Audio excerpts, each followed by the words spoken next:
चलिए, सो एग्रीकल्चर से स्टार्ट कर लेते हैं। The first topic of the day is direct seeding method. तो हुआ क्या कि पंजाब में या अदर राइस ग्रोइंग एरियाज में ना डायरेक्ट सीडिंग मेथड फार्मर्स आजकल अडॉप्ट कर रहे हैं। ठीक है, तो पहले तो आपको पता होना चाहिए राइस के बारे में। ठीक है, तो राइस आपको पता है कि कैसे ग्रो होती है। वो होती है through the method of transplantation, कि पहले नर्सरी में जो है एक बीज को ग्रो किया जाता है। जब वो एक छोटा सा पौधा बन जाता है, वहां से जो उसको उखाड़ा जाता है और फिर उसको जो है फील्ड में लगाया जाता है। ठीक है, उसको काफी टाइम तक वाटर लॉग रखते हैं, फिर उस फील्ड से जो है वो प्लांट जो है ग्रो होते होते जो है एक फसल का रूप लेती है। ठीक है, तो इसमें क्या हो रहा था कि एक तो टाइम काफी कंज्यूम हो रहा था। पहले आप नर्सरी में ग्रो करोगे, फिर उसको ट्रांसप्लांट करोगे। सेकंड जो है उसमें लेबर कंजप्शन काफी हो रही थी। ठीक है, क्योंकि नर्सरी से आप जो है एक प्लांट को ले रहे हो, छोटे से सीडलिंग को ले रहे हो, उसको जो है फील्ड में आप जो है फिर से रीप्लांट कर रहे हो, तो उसमें लेबर जो है काफी कंज्यूम हो जाती थी। ठीक है, तो इससे लेबर कॉस्ट भी जो है फार्मर की काफी बढ़ती थी। और तीसरा जो है इसमें वाटर कंजप्शन काफी ज्यादा बढ़ती थी, क्योंकि फील्ड को जो है वाटर लॉग रखना पड़ता था। आपने देखा ही होगा राइस या पैडी फील्ड्स को। तो इसीलिए जो है उसका एक सोल्यूशन निकाला गया, डायरेक्ट सीडिंग ऑफ राइस। इसको ब्रॉडकास्टिंग टेक्निक भी बोलते हैं। इसमें जो है फील्ड में, खेत में जो है डायरेक्टली जो है जो राइस का बीज होगा वो बो दिया जाएगा। राइस का बीज जो है डायरेक्टली जो है खेत में बो दिया जाएगा। तो यहाँ पे नर्सरी प्रिपरेशन करने की जरूरत नहीं है कि पहले सीड को आप इनटू सीडलिंग जो है नर्सरी में ग्रो करोगे, फिर उसको जो है रीप्लांट करोगे इनटू द फील्ड। ऐसी करने की जरूरत यहाँ पे नहीं। ठीक है, तो यहाँ पे स्पेशल मशीनरी टाइप सी आती है, वो जो है सीधा ही बीज जमीन के अंदर जो है बो देती है। और इसमें जो है फिर लेबर रिक्वायरमेंट्स काफी कम हो जाती है, जस्ट यू नीड 2 वर्कर्स पर एकड़। लेकिन ट्रांसप्लांटेशन मेथड में 25 से 30 लेबर आपको चाहिए थे पर एकड़। तो यहाँ पे काफी ज्यादा लेबर कॉस्ट जो है फार्मर की बच रही है। उसके बाद जो है वर्कलोड भी फार्मर पे कम हो रहा है। काफी ज्यादा टाइम उसका ट्रांसप्लांटेशन में ही लग जाता था, तो उसका टाइम काफी सेव हो रहा है। तो यहाँ पे कम से कम फार्मर जो है 30 डेज सेव कर लेगा। तो यानी वो जो है काफी पहले से ही जो है राइस के प्लांटेशन को स्टार्ट कर सकते हैं। राइस सीड सोइंग को जो है इनिशिएट कर सकता है। उसके बाद जो है वाटर नीड्स ये 15% से कम कर देता है। 15% जो है ये वाटर नीड्स या वाटर रिक्वायरमेंट कम कर देता है, तो यहाँ पे वाटर सेविंग भी होगी। ठीक, और रिसर्च ये कह रही है कि ये 1 to 2 क्विंटल पर एकड़ जो है प्रोडक्शन भी बढ़ा सकता है मेथड, अगर इसको सही साइंटिफिक टेक्निक से किया जाए। तो यानी कहने का मतलब किसान के यहाँ पे चारों हाथों में क्या है, लड्डू है। ठीक है, टाइम भी बच रहा है उसका, लेबर कॉस्ट भी बच रही है, पानी भी बच रहा है, और साथ साथ प्रोडक्टिविटी भी बढ़ रही है, प्रोडक्शन बढ़ रही है। ठीक है, और इसकी सक्सेसफुल इंप्लीमेंटेशन आजकल की गई है पंजाब, तेलंगाना, आंध्र प्रदेश एक्सेट्रा में। वहां पे आंध्र प्रदेश में तो एनजीओ जो है फार्मर्स को सिखा रही है कैसे डायरेक्ट सीडिंग ऑफ राइस करनी है, और लगभग 4000 हेक्टर्स में वो डायरेक्ट सीडिंग ऑफ राइस कर चुके हैं। लेकिन इसके चैलेंजेस क्या है, इसके साथ वीट ग्रोड हो जाती है। वीट जो है वो ग्रो हो जाती है। वीट क्या होती है? हाँ, अनवांटेड प्लांट्स जो है ग्रो हो जाते हैं, वो एक चैलेंज है। बाकी अगर क्लाइमेट कंडीशन एक्सट्रीम्स है, हाई टेम्परेचर या एक्सेसिवली लो रेनफॉल एक्सेट्रा, तो उस केस में सक्सेसफुल नहीं हो पाती। ठीक है, और बाकी अगर कैनाल्स के थ्रू पानी नहीं मिल पा रहा है, या इलेक्ट्रिसिटी नहीं है जिसके थ्रू आप ट्यूबवेल्स के थ्रू पानी नहीं दे पा रहे, या सबमर्सिबल पंप्स के थ्रू पानी नहीं दे पा रहे एक्सेट्रा, अगर वो इश्यूज भी फार्मर फेस कर रहे हैं, तो इस मेथड से प्रोडक्शन बढ़ने वाली नहीं।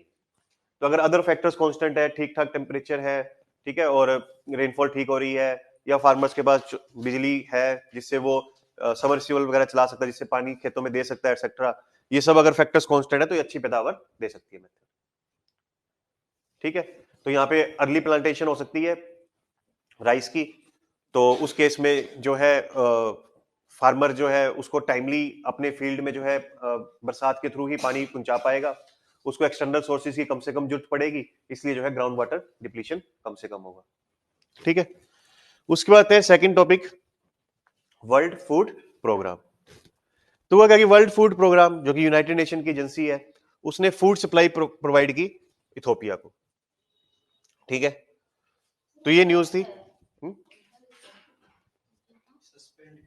सॉरी सस्पेंड की है food aid to the Ethiopia, because Ethiopian military को वो सप्लाई जा रही थी, क्योंकि वहां पे एक coup हुआ था एक। ठीक है, तो बेसिकली हम प्रीलिम्स पर्सपेक्टिव से क्या पढ़ेंगे, वर्ल्ड फूड प्रोग्राम के बारे में। ठीक है, तो ये यूएन की एजेंसी है, और इसको वर्ल्ड लार्जेस्ट ह्यूमैनिटेरियन ऑर्गेनाइजेशन के तौर पे देखा जाता है। और इसको ये बेसिकली फूड एड प्रोवाइड करती है जहां जहां पे जो है फूड स्कार्सिटी हो या फूड डेफिशिएंसी हो, फूड शॉर्टेज हो एक्सेट्रा। तो ये फूड एड प्रोवाइड करती है, इसलिए इसको नोबेल पीस प्राइज 2020 भी मिला था। ठीक है, याद रखना आपको 2020 का नोबेल पीस प्राइज मिला था। और जो सस्टेनेबल डेवलपमेंट गोल 2 है, that is world should be free of hunger, उसमें ये काफी क्रिटिकल रोल प्ले कर रही है। जो वॉर प्रोन रीजन होते हैं जैसे इथोपिया हो गया या सूडान हो गया या सीरिया हो गया, यमन हो गया, या अभी इसराइल हमास के बीच में कॉन्फ्लिक्ट चल रहा है, या रशिया यूक्रेन में कॉन्फ्लिक्ट चल रहा है, तो ऐसे एरियाज में क्या होता है कि लोगों को जो है फूड शॉर्टेज जो है एक्सपीरियंस करनी पड़ जाती है। ठीक है, वॉर की वजह से जो है मार्केट में फूड अवेलेबल नहीं होता, तो वहां पर इन एरियाज में जो है फूड एड कौन प्रोवाइड करती है? World food programme. तो ये इसका काफी क्रिटिकल रोल है। तो 1961 में इसको स्टैब्लिश किया गया था। और इसकी जो फर्स्ट एड थी, फर्स्ट एड किसको दी गई थी? सूडान को, इन 1963। हेडक्वार्टर आपको याद रखना है रोम, इटली। ठीक है, और इसकी एक रिपोर्ट है that is named as hunger hotspot. ये बनाती है but in collaboration with food and agriculture organisation. तो एफएओ और वर्ल्ड फूड प्रोग्राम मिलकर कौन सी रिपोर्ट बनाती है? Hunger hotspot. तो आपको याद रखना हंगर हॉटस्पॉट। आपको एक याद रखना नोबेल पीस प्राइज मिला इसको। ठीक है, ईयर बेशक मत याद रखना। हेडक्वार्टर याद रखना रोम, इटली। 1961 में स्टैब्लिश की गई थी। यूएन की एजेंसी है और इसका काम क्या है? फूड एड प्रोवाइड करना, ताकि sustainable development goal of world free of hunger achieve हो सके। तो ये साइलेंट पॉइंट्स आपको याद रखने हैं। ठीक है, उसके बाद जो है इथोपिया का मैप देख सकते हो यहाँ पे। ये कहाँ पे है? ईस्ट अफ्रीका में। ठीक है, जो हॉर्न ऑफ अफ्रीका है वहीं पर इथोपिया लोकेटेड है। यहाँ पे सोमालिया है और यहाँ पे डिजिबूटी है। तो जब मैप देखो तो आप कंपेरेटिवली देखा करो, आसपास के भी मैप कंट्रीज देखा करो। जैसे ऊपर इरिट्रिया, यहाँ पे सूडान है, साउथ सूडान इधर है, कोंगो, उगांडा, कीनिया एक्सेट्रा। ठीक है, तो जितना आप रिलेटिवली देखोगे मैप को, उतना ज्यादा आपकी मैप प्रिपरेशन बेटर होती जाएगी। तो मैप को कभी एक्सक्लूसिवली नहीं देखते,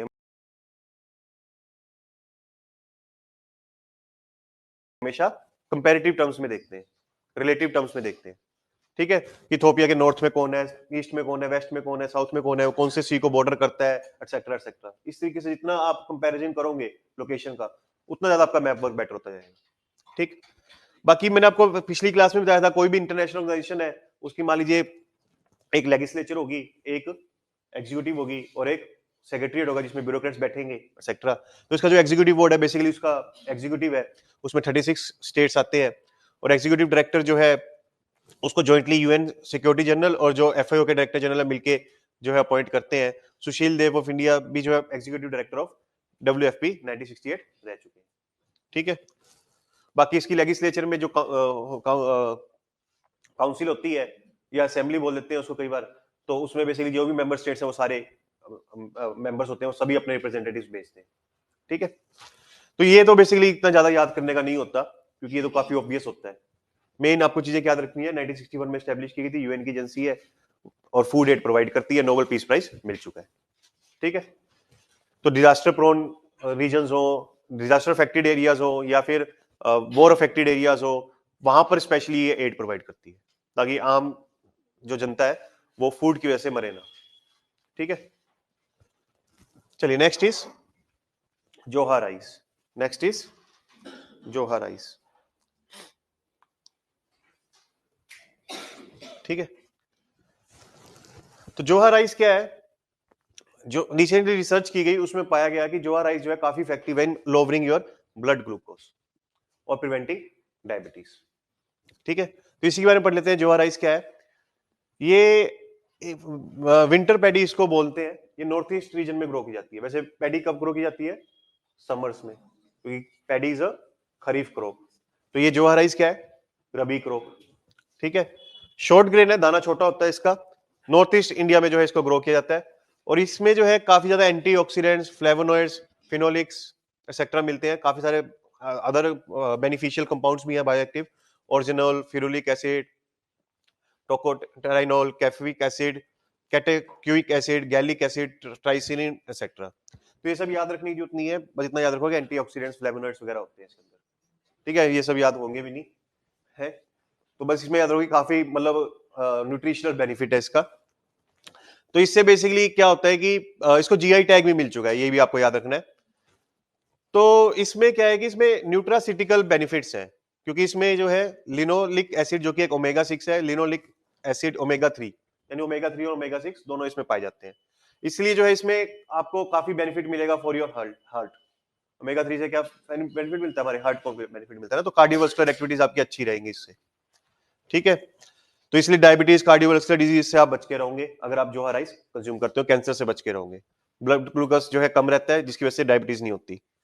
ठीक, तो यहाँ पे जो कॉन्सेप्ट आया एक न्यूट्रासिटिकल का, वो क्या है? न्यूट्रासिटिकल बोल लीजिए या बायोसिटिकल बोल लीजिए, बात एक ही है, मतलब बोथ आर सिनोनियम्स। ये बेसिकली क्या है कि ये फूड प्रोडक्ट्स ही है, नेचुरल प्रोडक्ट्स ही है, नेचुरल फूड प्रोडक्ट्स है, और ये हमें हेल्थ बेनिफिट्स प्रोवाइड करते हैं। वैसे तो हर फूड प्रोडक्ट हमें हेल्थ बेनिफिट पहुंचाता ही है, बट न्यूट्रासिटिकल्स जो है वो फूड प्रोडक्ट्स हैं जो थोड़ा एक्स्ट्रा हमें हेल्थ बेनिफिट्स पहुंचाते हैं। ठीक है, तो उनको न्यूट्रासिटिकल बोलते हैं, मतलब they are high in nutrition. ठीक है, तो जोहा राइस किस में आएगी? न्यूट्रासिटिकल कैटेगरी में आएगी। They are high in nutrition as compare to other food. ठीक है, जैसे आप मान लीजिए मोरिंगा का नाम सुना आपने, ड्रम स्टिक्स, वो भी किस में आएगा? न्यूट्रासिटिकल में, because they are rich in high nutrition. ठीक है, और या फिर आप आजकल वो चला हुआ है एलोए वेरा, है ना, तो वो भी किस में आएगा? न्यूट्रासिटिकल में। तो इसके जो इनके जो क्लेम्स होते हैं, हेल्थ बेनिफिट्स के क्लेम्स होते हैं, वो कंटेस्टेड है। वैसे कोई ज्यादा इतनी साइंटिफिक रिसर्च नहीं हुई है जिससे हम कह सके कि न्यूट्रासिटिकल प्रोडक्ट्स जो है हमें बहुत ज्यादा हेल्थ बेनिफिट्स प्रोवाइड करते हैं। पर फिर भी जो है काफी सारे कह लीजिए मेडिकल प्रैक्टिशनर्स या हेल्थ प्रैक्टिशनर, न्यूट्रिशनिस्ट जो है इन फूड्स को रिकमेंड करते हैं, बिकॉज दे बिलीव कि इन फूड से जो है आपको काफी ज्यादा हेल्थ बेनिफिट होने वाले हैं, नॉर्मल से ज्यादा होने वाले हैं। ठीक है, तो इसलिए इनको न्यूट्रासिटिकल्स बोले जाते हैं। तो जैसे जोआ राइस के बारे में बोला जा रहा था कि ये एक न्यूट्रासिटिकल है, तो अभी रिसर्च में पाया गया कि जेन्युइनली ये न्यूट्रासिटिकल है। ठीक है, तो इन पे धीरे धीरे जो है बेसिकली रिसर्चेस हो रही हैं। तो डायबिटीज जो है ये एक ग्लोबल पेंडेमिक बनती जा रही है, मतलब कि अराउंड द वर्ल्ड जो है लोग डायबिटीज से शिकार होते जा रहे हैं। ठीक है, तो लगभग 2050 में 1.3 billion people will be affected from diabetes. ठीक है, इंडिया में लगभग 11% people are suffering from diabetes. 11%, 1 out of 10 person is suffering from diabetes. ठीक है, और उसका रीजन क्या है? एक वैसे तो प्रिवेंटेबल डिजीज है, ऐसा नहीं है कि ये होगी ही होगी किसी को, अनलेस एंड अनटिल कोई जेनेटिक फैक्टर रिस्पॉन्सिबल ना हो। ठीक है, लेकिन इसका रीजन क्या है? पुअर लाइफस्टाइल, कि हम जो है फिजिकल एक्टिविटी से दूर रहते हैं। सेकंड, हमारे जो डाइट है वो बहुत खराब हो चुकी है, हम क्लीन वाटर जो है कंज्यूम नहीं कर रहे। ठीक है, और उसके बाद हाँ, शुगर कंटेंट या ऑयली फूड जो है हम बहुत ज्यादा खा रहे हैं, जंक फूड बहुत ज्यादा खा रहे हैं, तो इन्हीं कारणों की वजह से डायबिटीज हो रही है। ठीक है, उसके बाद जो है राइस, राइस जो है हमारी सबसे इंपॉर्टेंट फूड क्रॉप है, अमंग व्हीट हो, मेज हो, बाजरा हो, एक्सेट्रा, क्योंकि 60% पॉपुलेशन जो है राइस को कंज्यूम कर रही है। इंडिया की 60% पॉपुलेशन जो है राइस को कंज्यूम कर रही है, तो राइस हमारा एक स्टेपल फूड है। स्टेपल फूड क्या होता है? हाँ, जो हम फूड हम डेली खाते हैं।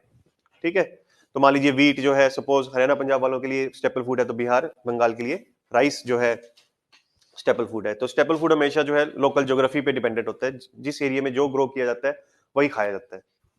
ठीक है, उसके बाद जो है इंडिया वर्ल्ड बिगेस्ट एक्सपोर्टर भी है राइस का। 40% जो है वर्ल्ड एक्सपोर्ट अगर राइस का हो रहा है, तो वो कहां से आ रहा है? इंडिया से। तो हम राइस नहीं एक्सपोर्ट कर रहे, एक्चुअली हम एक्सपोर्ट क्या कर रहे हैं? Water. We are exporting water, वो भी ग्राउंड वाटर। ठीक है, because rice is water intensive crop या वाटर गजलिंग क्रॉप। उसके बाद we are the second largest rice producer in the world after China, और लार्जेस्ट एग्रीकल्चर क्रॉप है। 40% food grain output को कौन कंट्रीब्यूट कर रहा है? Only and one and only rice. ठीक है, और क्लाइमेटिक कंडीशन तो आपको पता ही है, 21 से 36 डिग्री सेल्सियस है, 100 सेंटीमीटर से ज्यादा रेनफॉल चाहिए या वाटर चाहिए एंड सो ऑन। ठीक है, तो ये फैक्ट्स याद रखना थोड़े, क्लियर, कि 60% जो है पॉपुलेशन हमारी राइस फीड करती है, 40% ऑफ वर्ल्ड एक्सपोर्ट्स को कंट्रीब्यूट कर रही है, 40% फूड ग्रेन प्रोडक्शन में कंट्रीब्यूशन है राइस का, सेकंड लार्जेस्ट प्रोड्यूसर है आफ्टर चाइना। तो कई बार इन फैक्ट्स पे जो है स्टेटमेंट प्रीलिम्स में बन जाती है, आपसे पूछते हैं करेक्ट है या इनकरेक्ट। ठीक है, तो इजी से फैक्ट्स है, एक दो बार पढ़ोगे याद हो जाएगा। क्लियर, यहां तक क्लियर हुआ? Yes, good morning Manorama, Surya Prakash. Yes, online student, so far so clear to everyone? So far so clear to everyone?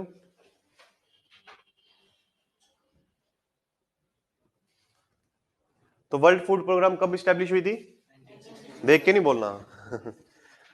फिर क्या फायदा हुआ पूछने का? 19 headquarter Rome. Nobel peace prize 2020। ठीक, तो ऐसे बीच में मैं पूछता रहूंगा, आप टेंशन हाई रखो ताकि जो हम पढ़ रहे हैं वो साथ के साथ आप याद भी करते जाओ।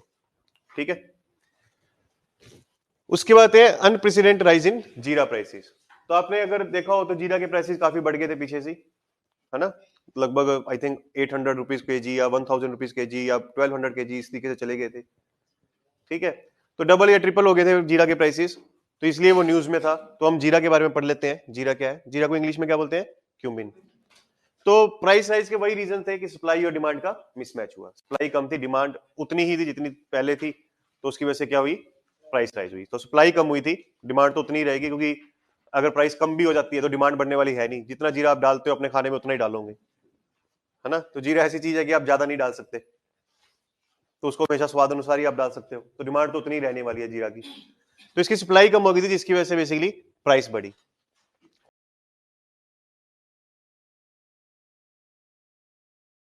जब बॉक्स को खोलते तो किस तरीके से महक वो देता है।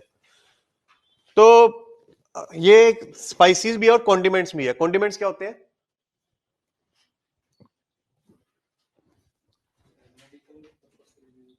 नहीं, जो फूड का फ्लेवर एनहांस करते हैं उसको क्या बोलते हैं?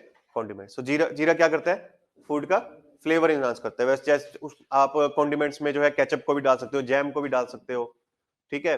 पिकल्स, अचार भी जो है कॉन्डिमेंट्स में आ जाते हैं, एंड सो ऑन। तो जो भी मतलब टेस्ट या फ्लेवर एनहांस करते हैं फूड का, वो किस में आते हैं? कॉन्डिमेंट्स में। तो क्यूलिनरी एंड मेडिकल पर्पस के लिए इसका इस्तेमाल किया जा रहा है जीरा का। क्यूलिनरी मतलब हमारे खानों में इसका इस्तेमाल किया जाता है, ठीक है? और मेडिकल, इसकी आयुर्वेदिक दवाएं भी बनती हैं, ठीक है? काढ़ा वगैरह भी जीरा से बनता है, उसको लोग कंज्यूम करते हैं, एंड सो ऑन। उसके बाद जीरा जो है इंडिया में जो है ओरिजिनली ग्रो नहीं किया जाता था, इसको मेडिटेरियन एरिया में ग्रो किया जाता था। इजिप्टियंस जो है, इजिप्टियंस के बारे में कहा जाता है कि वो जीरा के बारे में जानते थे, उनके पिरामिड्स में जो है जीरा मिला था, ठीक है? तो मेडिटेरियन से इंडिया जो है जीरा लाया गया था। क्लियर? उसके बाद जो है जो क्यूमिन ऑयल है, जीरे का जो तेल होता है, उसमें एंटीबैक्टीरियल एक्टिविटी होती है। और जीरा जो है बेसिकली वेटनरी मेडिसिन में भी इस्तेमाल किया जाता है, जानवरों को भी दिया जाता है, बुफेलो या काऊ को एक्सेट्रा। और आयुर्वेद में भी जो है जीरे का एप्लीकेशन है। तो ट्रॉपिकल सब ट्रॉपिकल क्लाइमेट दोनों में जीरा ग्रो हो जाता है। सभी सॉइल्स में जो है जीरा ग्रो हो सकता है। Well drained sandy loam soil सबसे बेस्ट है। उंजा जो है गुजरात एरिया, गुजरात में है, और वहीं पर जो है बेसिकली जीरा की प्राइसेस सेट की जाती है। तो सबसे बड़ी मार्केट जो है इंडिया में जीरा की कहां पे है? ऊंझा, गुजरात। गुजरात ही सबसे बड़ा प्रोड्यूसर है जीरा का इन the country. Gujarat is the largest producer of jeera in the country. तो उसको कूल एंड ड्राई क्लाइमेट चाहिए जीरा को, cool and dry climate without humidity. तो इसलिए जीरा सबसे ज्यादा कल्टीवेशन कहां पे होती है? जीरा की सबसे ज्यादा कल्टीवेशन कहां होती है? गुजरात और राजस्थान में, क्योंकि ह्यूमिडिटी लो है वहां पे, ठीक है? रबी क्रॉप है, अक्टूबर नवंबर में इसको ग्रो किया जाता है, और इसको हार्वेस्ट कब किया जाता है? फरवरी एंड मार्च, ठीक है? तो आप मान सकते हो Rajasthan Gujarat is the top producer of jeera in the country. Cool and dry season चाहिए इसको, ठीक है? और वो उसको राजस्थान गुजरात में मिल जाता है, ठीक है? तो 70% जो है जीरे का प्रोडक्शन कहां पे हो रहा है? इंडिया में। और सीरिया, टर्की, यूएई, ईरान बाकी 30% कंट्रीब्यूट करती है, ठीक है? तो सीरिया में कॉन्फ्लिक्ट चल रहा है, जिसकी वजह से जीरा की प्रोडक्शन कम हुई, जिसकी वजह से प्राइसेस बढ़ने लगी, ठीक है? क्लियर है? तो जीरा वगैरह जो है बेसिकली आपके स्टैटिक पोर्शन में नहीं कराया जाता इन ज्योग्राफी, एनसीईआरटी वगैरह में भी नहीं दिया हुआ, ठीक है? कि जीरा की कल्टीवेशन में कौन से फैक्टर्स हेल्प करते हैं एंड सो ऑन। तो ये सब जो है बेसिकली आपको करंट अफेयर से ही करना पड़ता है, ठीक है? अगर यूपीएससी जीरा कल्टीवेशन में कोई क्वेश्चन पूछती है, क्यूमिन कल्टीवेशन में कुछ क्वेश्चन पूछती है, तो आप मान सकते हो वो कहां से आया? करंट अफेयर से ही है, ठीक है? ये चीजें आप स्टैटिक से कवर नहीं कर सकते और ना करनी चाहिए। ऐसे तो हजारों एग्रीकल्चर क्रॉप्स हैं, सबकी आप क्लाइमेटिक कंडीशन होना पड़ते रहोगे, या कौन सी सॉइल उसको चाहिए टू गेट ग्रोन एक्सेट्रा, ठीक है? तो ये सब बेसिकली आपको करंट अफेयर से ही पढ़ना होता है। क्लियर है यहां तक? तो इंडिया लार्जेस्ट प्रोड्यूसर है राइस का, second largest after China. Exports में हम कितना कंट्रीब्यूट कर रहे हैं? 40%। और राइस जो है कितनी परसेंट पॉपुलेशन कंज्यूम कर रही है? 60%। और फूड ग्रेन प्रोडक्शन में राइस का क्या कंट्रीब्यूशन है? 40%। ठीक है। और जोहा राइस कहां पे ग्रो की जाती है? नॉर्थ ईस्ट में। और वो क्या है? एक न्यूट्रासिटिकल। ठीक है। और किस चीज में हेल्प कर रही है जोहा राइस? डायबिटीज कंट्रोल करने में या कार्डियोवास्कुलर डिजीज कंट्रोल करने में एक्सेट्रा। ठीक है, समझ आई? चलिए next is banks heralding accelerated rural and agriculture transformation, जिसकी शॉर्ट फॉर्म या एक्रोनियम क्या बन रहा है? भारत। क्या बन रहा है? भारत। ठीक है।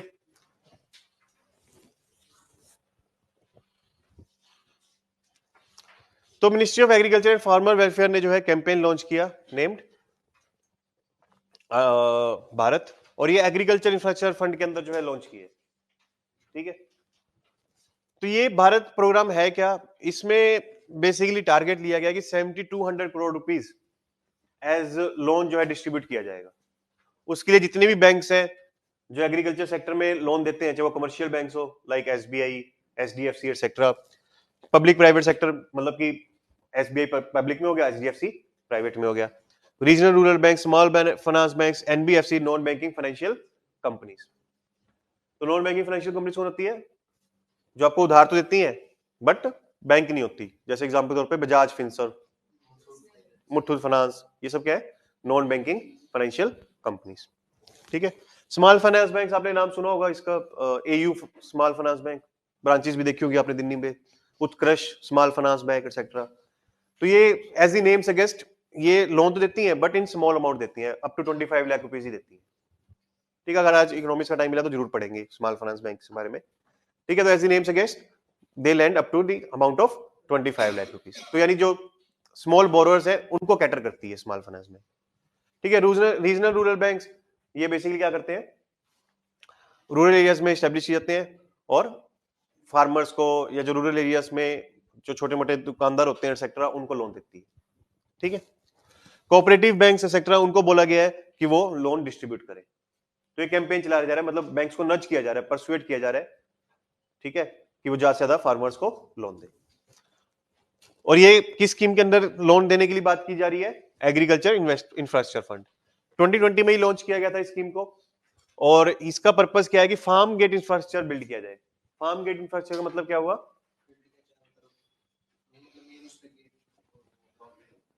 नहीं अब लिटरल मीनिंग लेंगे फार्म गेट का, ज्यादा आगे चले गए थोड़ा। हाँ अब सही है। फार्म गेट मतलब कि फार्मर के खेत के पास ही, जितना पास हो सकता है वहां पे हम इंफ्रास्ट्रक्चर फैसिलिटी बिल्ड करें। कौन सी इंफ्रास्ट्रक्चर फैसिलिटी? कोल्ड स्टोरेज की या वेयर हाउसिंग की या पैकेजिंग फैसिलिटी एक्सेट्रा। ठीक है। तो जो पोस्ट हार्वेस्टिंग इंफ्रास्ट्रक्चर चाहिए वो बिल्ड करें हम किसान के खेत के जितनी पास हो सकती है उतने। पोस्ट हार्वेस्टिंग कि किसान ने सपोज फसल ग्रो कर ली, काट ली, उसके बाद भी जो है उसको कुछ इंफ्रास्ट्रक्चर चाहिए ताकि अपनी फसल को वो रेन्यूमरेटिव प्राइस पे बेच सके। ठीक है। तो वो इंफ्रास्ट्रक्चर क्या चाहिए उसको? कोल्ड स्टोरेज चाहिए या वेयर हाउसेज चाहिए जहां पे अपनी फसल को वो रख ले। ठीक है। ताकि जब उसको उसका सही दाम मिले तभी अपनी फसल बेचे।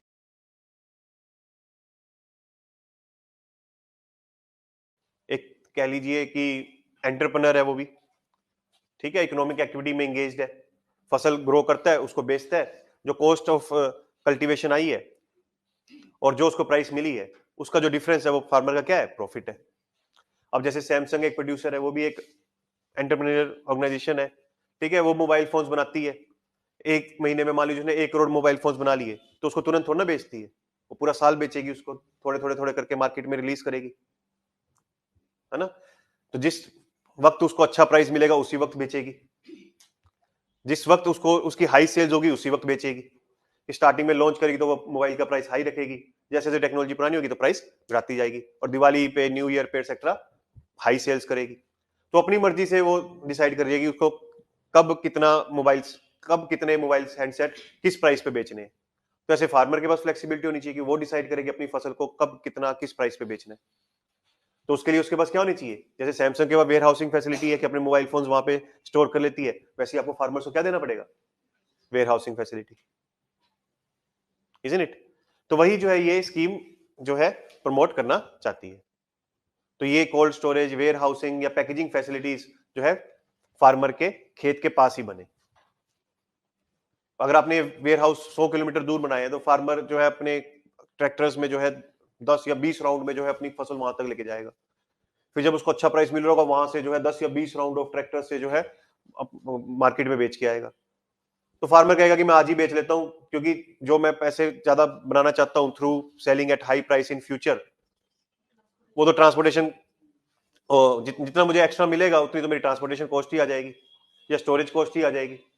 तो इसलिए स्कीम चाहती है कि फार्म के पास ही जो है, फार्म के पास ही, खेत के पास ही जो है इंफ्रास्ट्रक्चर क्रिएट किया जाए, ताकि किसान फसल काटे और एक कहां पे स्टोर कर दे, अपने वेयर हाउस में, अपने कोल्ड स्टोरेज में एक्सेट्रा, और उसको तभी वहां से निकाले जब उसको अच्छा दाम उसका मिले। क्लियर। तो इसमें टारगेट लिया गया कि 1 लाख करोड़ पे जो है लोन के तौर पे जो है बांटा जाएगा फार्मर्स को, और जो उस लोन पे इंटरेस्ट होगा उस पे गवर्नमेंट क्या देगी, सब्सिडी देगी। तो it will have a interest subvention component. Subvention मतलब सब्सिडी दी जाएगी इंटरेस्ट पे, कि मान लीजिए 12% वैसे बैंक इंटरेस्ट रेट चार्ज करता है, तो सब्सिडी के बाद जो है फार्मर से 6% ही इंटरेस्ट रेट चार्ज किया जाएगा। तो यानी फार्मर को क्या मिल जाएगा, अफोर्डेबल क्रेडिट।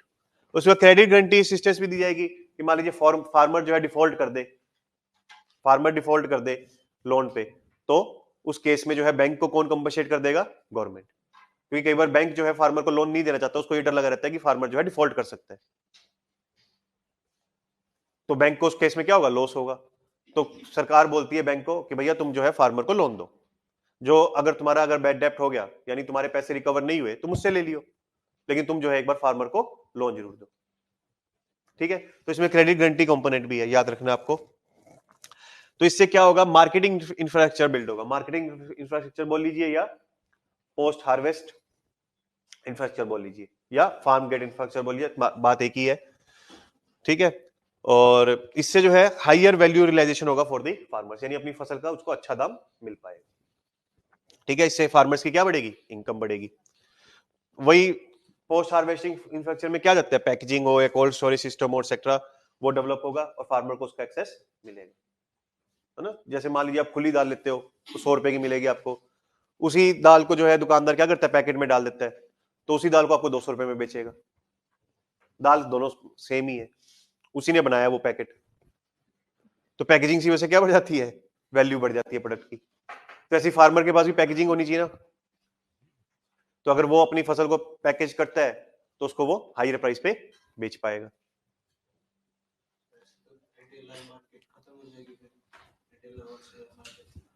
नहीं, ऐसे तो नहीं होगा, बट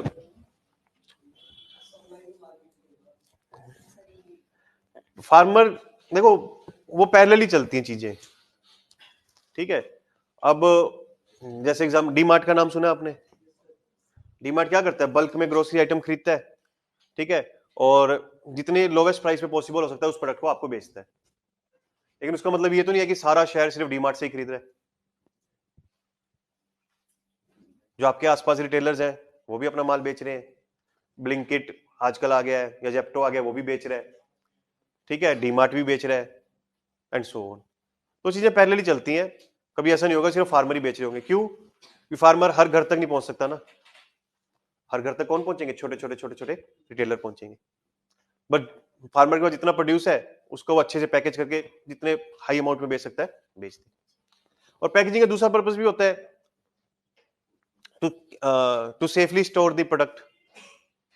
अगर उसको साउंड पैकेजिंग में रखेगा तो उसका जो प्रोडक्ट है, यानी जो फसल है फार्मर की, वो लंबे टाइम तक जो है सरवाइव करेगी, वो खराब नहीं होगी। ठीक है। तो ये भी पर्पस होता है।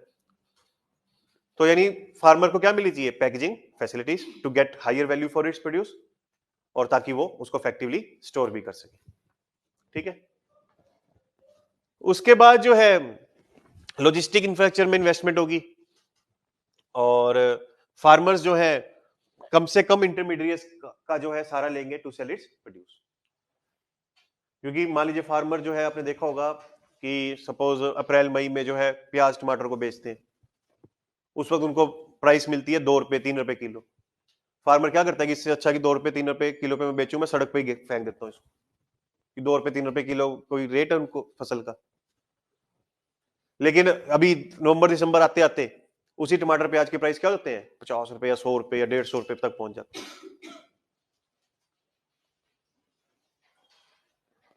या आपको देखेगा कि फार्मर तो 2 या 3 रुपए में बेच रहा है टमाटर प्याज अप्रैल मई में, बट जो दुकानदार है वो उसको 50 रुपए में बेच रहा है या 30 रुपए में बेच रहा है।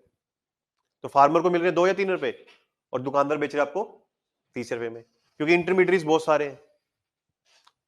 कि एक लार्ज होलसेलर होगा, पहले उसका बेचो फार्मर ने 2 रुपए का 3 रुपए का, फिर होलसेलर ने आगे 10 रुपए में जो है स्मॉल एक होलसेलर को बेचा, फिर स्मॉल होलसेलर ने उसको 15 रुपए में आगे एक रिटेलर को बेचा, फिर रिटेलर ने जो है आगे इस ठेले वाले को आगे 20 रुपए में बेचा, फिर ठेले वाले ने आपको आगे 30 रुपए में बेचा।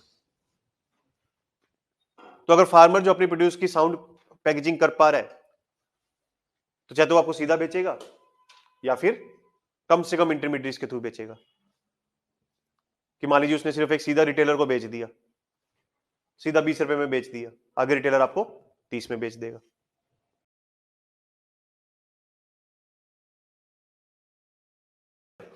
फार्मर के पास, और ये प्रॉफिट जो है प्रोड्यूसर के पास जाना बहुत जरूरी है, क्योंकि आप इकोनॉमिक्स पढ़ते हो तो उसमें सिंपल सा मेथड क्या है कि प्रोड्यूसर जो है किस चीज के लिए मेहनत करता है, प्रॉफिट के लिए। अगर उसको प्रॉफिट ही नहीं होंगे तो उसको कोई इंसेंटिव नहीं होगा कि वो कॉस्ट ऑफ प्रोडक्शन कम करे या प्रोडक्शन बढ़ाए एक्सेट्रा। तो फार्मर भी अपनी कॉस्ट ऑफ प्रोडक्शन को कम करने के लिए तभी मेहनत करेगा जब उसको लगेगा कि उस पर उसको प्रॉफिट बनेगा।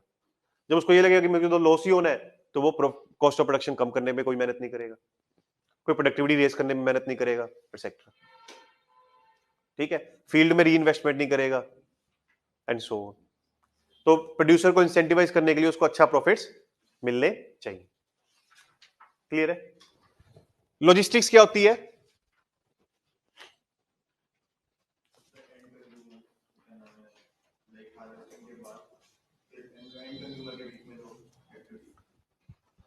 देखो लॉजिस्टिक होती है कि लॉजिस्टिक में सारी एक्टिविटीज इन्वॉल्व हो जाती हैं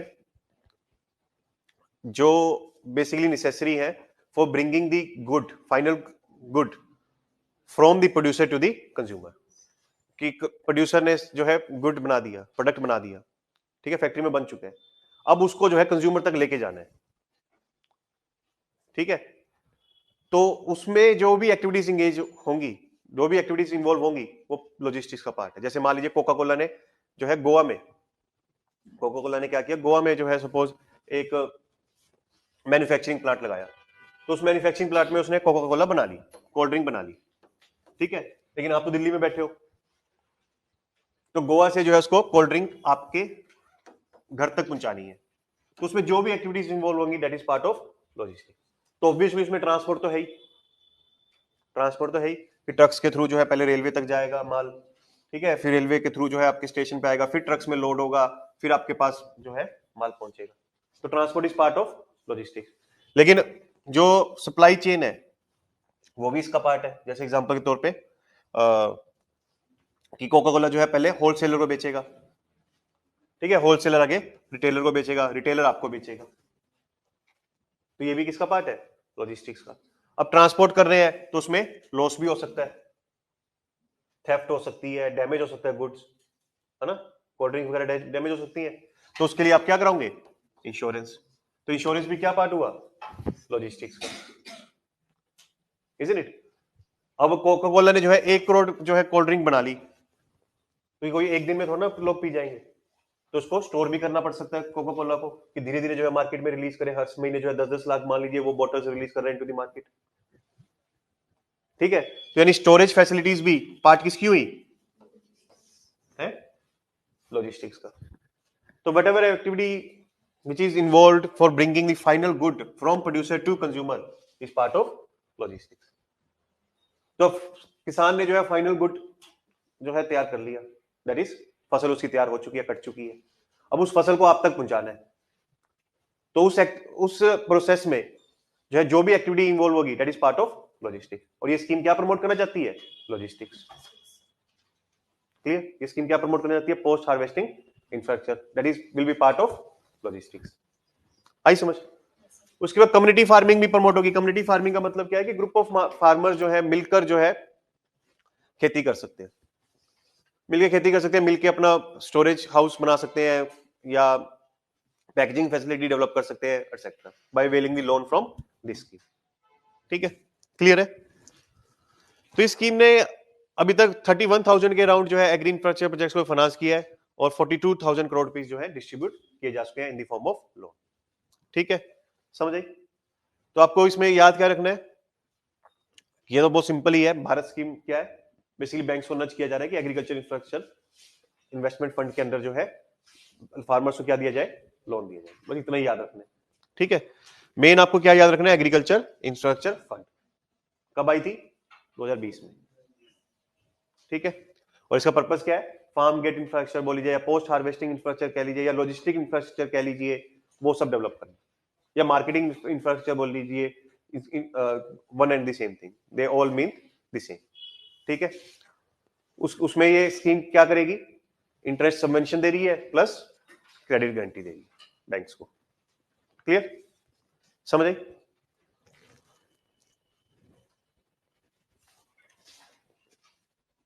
चलिए, पिछला टॉपिक हमने कौन सा किया था, जीरा। जीरा के टॉप प्रोड्यूसर्स कौन है हमारे देश में, गुजरात एंड राजस्थान। गुजरात में कौन सी मंडी है जो प्राइसेस फिक्स करती है, ऊंझा। ठीक है, और जीरा जो है कौन से रीजन में ग्रो होती है, ट्रॉपिकल एंड सब ट्रॉपिकल। ठीक है, और जीरा को रबी क्रॉप है, खरीफ क्रॉप है, रबी क्रॉप। तो जीरा को क्या चाहिए, कूल एंड ड्राई क्लाइमेट, है ना, लो ह्यूमिडिटी चाहिए। और जीरा ओरिजिनल इंडिया में प्रोड्यूस होनी स्टार्ट हुई थी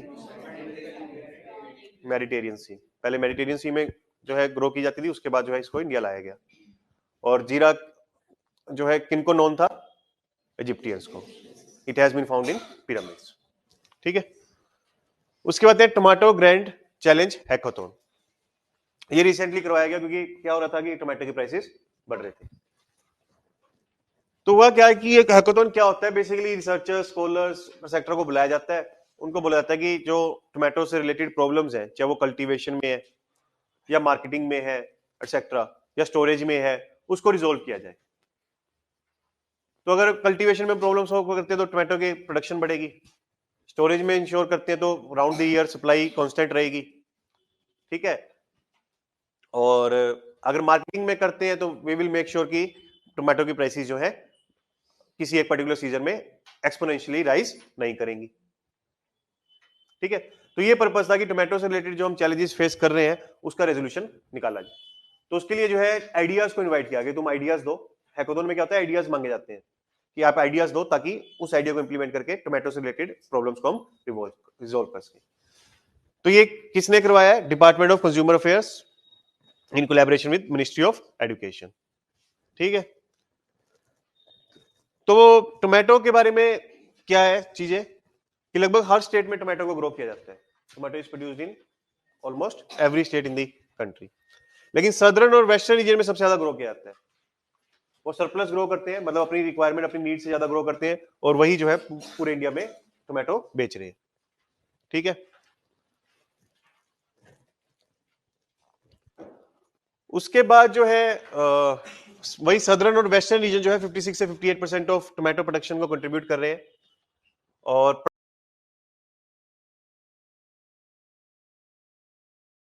जो हार्वेस्टिंग है टोमेटो की वो कब होती है, जहां से दिसंबर टू फरवरी। ग्लट, ग्लट क्या होता है, ग्लट इन प्रोडक्शन, इकोनॉमिक्स में ग्लट किसको बोलते हैं, एक्सेस सप्लाई। किसको बोलते हैं, एक्सेस सप्लाई, एक्सेस प्रोडक्शन। ठीक है, डिमांड से ज्यादा प्रोडक्शन हो जानी, जितनी डिमांड उससे ज्यादा प्रोडक्शन होगी, उसको क्या बोलते हैं, ग्लट। क्योंकि कई बार प्रीलिम्स में वर्ड यूज कर ले ग्लट, है ना, कई बार तो स्टूडेंट्स को हो जाता है कि ग्लट का मीनिंग ही नहीं पता, so they are not able to decipher the statement, तो वो कई बार क्वेश्चन को अटेम्प्ट नहीं कर पाते। तो you should know about the meanings of this technical terms. तो ग्लट का मतलब क्या है, एक्सेसिव प्रोडक्शन या एक्सेस सप्लाई। ठीक है, तो ग्लट प्रोडक्शन हो जाती, ग्लट इन प्रोडक्शन आ जाती है, जिसकी वजह से प्राइसेस क्या होती है, डिप हो जाती है टोमेटोज की। तो मैंने आपको बताया कि देखो फरवरी में उसकी हार्वेस्टिंग हो रही है, तो फार्मर जो है उसको फरवरी, मार्च, अप्रैल में जो है टमाटोज को बेचने आता है मार्केट में, और उसी वक्त आप देखना हमेशा न्यूज आती है कि टमाटो को जो है किसान सड़कों पे फेंक रहे हैं, क्योंकि उस टाइम क्या आता है, गलत इन प्रोडक्शन, एक्सेस सप्लाई हो जाती है मार्केट में। क्योंकि टमाटो क्या एक पेरिशेबल प्रोडक्ट है, उसको किसान ज्यादा देर तक अपने स्टोरेज हाउस में नहीं रख सकता। वीट को, राइस को, सरसों को जो है रख लेता है, मस्टर्ड को तो किसान 2-2, 3-3 साल तक रख लेता है, 4-4 साल तक रख लेता है कि जब अच्छी प्राइस मिलेगी तभी बेचेंगे। इनफैक्ट कई किसान तो क्या करते हैं सरसों के लिए, मस्टर्ड के लिए, कि उसको अपनी बेटी की शादी के लिए रख लेते हैं, 5-5, 10 साल रख लेते हैं, 20 लाख की या 50 लाख की सरसों रख ली कि जब शादी करानी होगी ना तब बेच देंगे और उससे शादी करवा देंगे। लोग इस तरीके से मस्टर्ड के रिगार्डिंग प्लानिंग करते हैं। तो कहने का मतलब यह है कि मस्टर्ड का पर्पस क्या है, मतलब मस्टर्ड एक पेरिशेबल प्रोडक्ट नहीं है, तो इसलिए फार्मर उसको लंबे समय तक स्टोर करके रख सकता है। बट टोमेटो जो है पेरिशेबल प्रोडक्ट है, उसको किसान को हफ्ते 10 दिन में बेचना ही होगा, तो इसलिए किसान की मजबूरी हो जाती है कि उसको आने पौने दाम पे मार्केट में बेच के, क्योंकि मार्केट में एकदम से जब हार्वेस्टिंग होती है टोमेटो की तो गलत आ जाता है, एक्सेस सप्लाई हो जाती है, जिसकी वजह से टोमेटो की प्राइसेस क्या होती हैं, क्रैश हो जाती है।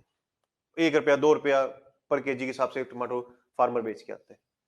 फिर फार्मर जो है as a form of protest क्या करता है, उसको सड़कों पे गिरना स्टार्ट कर देता है कि 1 रुपया 2 रुपया का कोई दाम है मुझे देने का। क्लियर? तो अब टोमेटो की जो डिमांड है वो कांस्टेंट है। देखो अगर 1 या 2 रुपए में टमाटर बिक रहा है तो ये तो नहीं है कि आप बाजार से 50 किलो टमाटर उठा लाओगे। जो आपकी फैमिली कंजप्शन है सपोज 5 केजी के, तो 5 केजी खरीद के लाओगे। अगर टोमेटो की प्राइस सपोज 50 रुपीज है तब भी 5 केजी खरीदोगे। ये तो है नहीं कि अगर 50 रुपीज होगी तो 500 ग्राम खरीदना स्टार्ट कर दोगे, 5 केजी की जगह 4 केजी कर दोगे। यानी जितनी आपकी पर मंथ कंजप्शन है टोमेटो की उतनी ही आप जो है परचेज करके लाओगे मार्केट से। मतलब कि टोमेटो की प्राइस ज्यादा या कम होने से डिमांड पे कोई ज्यादा इफेक्ट नहीं होता। समझ रहे हो? कुछ थोड़ा बहुत हो जाता है, मतलब 5 किलो की जगह 4 किलो हो गया अगर प्राइसेस बढ़ गई, अगर प्राइसेस कम है तो 5 किलो की जगह 6 किलो ले आओगे, 7 किलो ले आओगे, 10 किलो ले आओगे, ज्यादा कुछ नहीं होगा।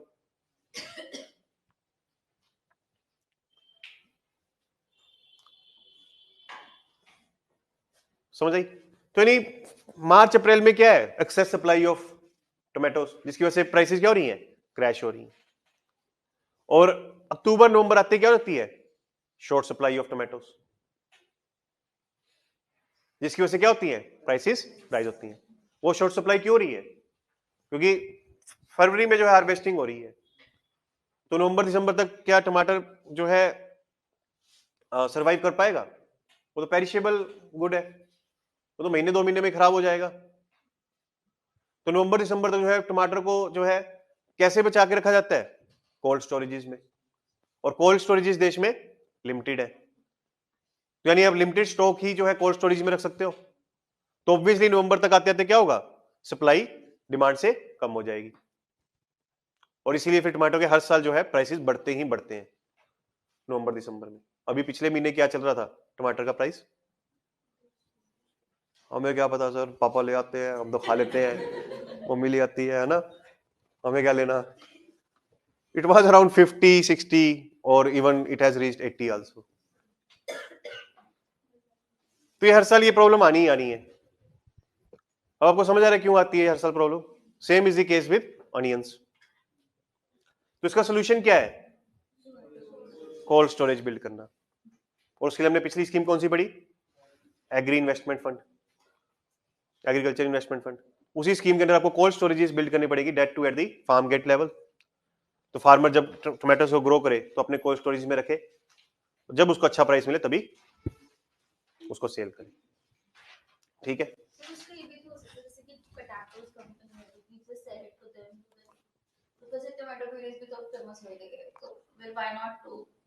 make it more commercialized, add preservatives, eat whatever is available. देखो उसमें हमें 2 पॉइंट मिक्स कर दिए। एक तो है कि फूड प्रोसेसिंग इंडस्ट्री को बेचना ताकि टोमेटो से कुछ प्रोडक्ट बन सके, लाइक केचप और जैम्स कुछ बन सके, या क्रीम्स या कलीजी चटनी या कुछ भी इस तरीके का बन सके। ठीक है? अब वो आप बेचोगे कब, मार्च अप्रैल में, जब आप हार्वेस्टिंग कर रहे हो टोमेटोज की। उस केस में क्या हो सकता है, फार्मर को रेनोवेटिव प्राइस मिल जाएगा, उस प्रॉब्लम को वो सोल्व कर देगा कुछ हद तक। ठीक है? बट जो नवंबर दिसंबर में टोमेटो के प्राइसेस बढ़ते हैं, उस प्रॉब्लम को सोल्व नहीं कर पाएंगे। उसके लिए आपने कहा कि प्रिजर्वेटिव्स का इस्तेमाल किया जाता है, कुछ केमिकल्स का इस्तेमाल किया जाता है जिससे शेल्फ लाइफ ऑफ टोमेटोज बढ़ जाए, कि टोमेटोज जो है ज्यादा लंबे समय तक सर्वाइव कर पाए, पेरिश ना हो। तो वो भी आप उसमें रिसर्च कर सकते हो प्रिजर्वेटिव्स में एक्सेट्रा, जिससे टोमेटोज की शेल्फ लाइफ को हम बढ़ा दें। शेल्फ लाइफ क्या होती है? जब तक वो फ्रूट या वेजिटेबल जो है फ्रेश रहती है, ठीक है। तो उसमें भी आप रिसर्च कर सकते हो कि कुछ प्रिजर्वेटिव्स का इस्तेमाल करके हम टोमेटो की शेल्फ लाइफ बढ़ा दें, ठीक है, ताकि टोमेटोज जो है रोटन ना हो। जितनी देर में रोटन होंगे उतनी देर तक जो है हम उसको मार्केट में सप्लाई कर पाएंगे। क्लियर? तो उसी के लिए हैकाथॉन बुलाई गई थी कि चाहे वो प्रिजर्वेटिव्स हो या प्रोसेस्ड प्रोडक्ट्स हो फ्रॉम टोमेटो या कोल्ड स्टोरेज फैसिलिटीज हो एक्सेट्रा, किस तरीके से डेवलप करें ताकि टोमेटोज की ईयर अराउंड सप्लाई हम इंश्योर कर सकें। ये भी डाल सकते हो आप, जीएम सीड्स भी इंट्रोड्यूस कर सकते हो आप, ठीक है। क्लियर है?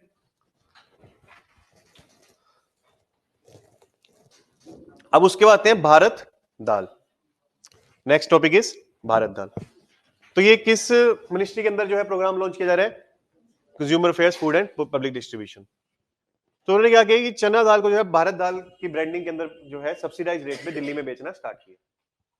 चना दाल को भारत दाल की ब्रांडिंग के अंदर दिल्ली में सब्सिडाइज रेट पे बेचना स्टार्ट किया। तो जो डेफेड की रिटेल आउटलेट्स है, national agriculture corporation marketing federation, वो इस सब्सिडाइज चना दाल को बेचेगी, यानी भारत दाल को बेचेगी, ठीक है। तो भारत सरकार के पास चना का स्टॉक पड़ा था, तो इसलिए जो है नेफेड के आउटलेट्स के थ्रू वो सब्सिडाइज रेट पे बेच रही है। तो चना इंग्लिश में क्या बोलते हैं इसको? चिक पीस। तो रबी क्रॉप है ये, और 50% जो बेसिकली जितना टोटल पल्सेस प्रोडक्शन हो रहा है उसका 50% कौन कंट्रीब्यूट कर रहा है? चना। 5% of total food grain basket को कंट्रीब्यूट करता है। और यूटिलिटी क्या है कि इसको आप भिगो के बॉईल करके सलाद के तौर पे खा सकते हो चना दाल को, या रोस्टेड चना खा सकते हो। चना दाल भी खाते हो ना, वो हल्दीराम की आती है। और फ्राइड चना दाल, तुर दाल, करी सूप का भी रिप्लेसमेंट हो सकता है। चने का बेसन भी बनता है,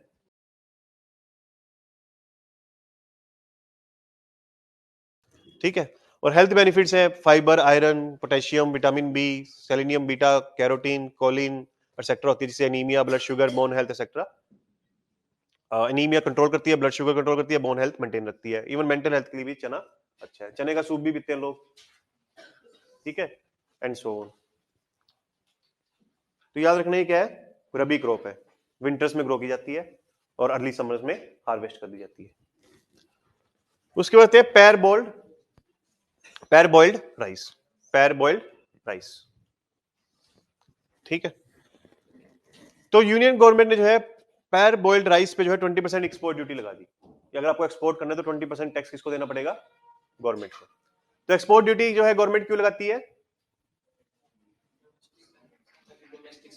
मेंटेन रहे, डोमेस्टिक सप्लाई मेन रहे, ताकि जो प्रोड्यूसर्स है वो विदेशों में माल ना बेचे, क्योंकि उन पे एक्सपोर्ट ड्यूटी लगेगी तो विदेशों में वो माल क्या हो जाएगा? महंगा हो जाएगा, तो वहां पे कोई खरीदेगा नहीं फिर महंगा माल, ठीक है। तो उनको मजबूरन फिर देश में ही माल बेचना पड़ेगा।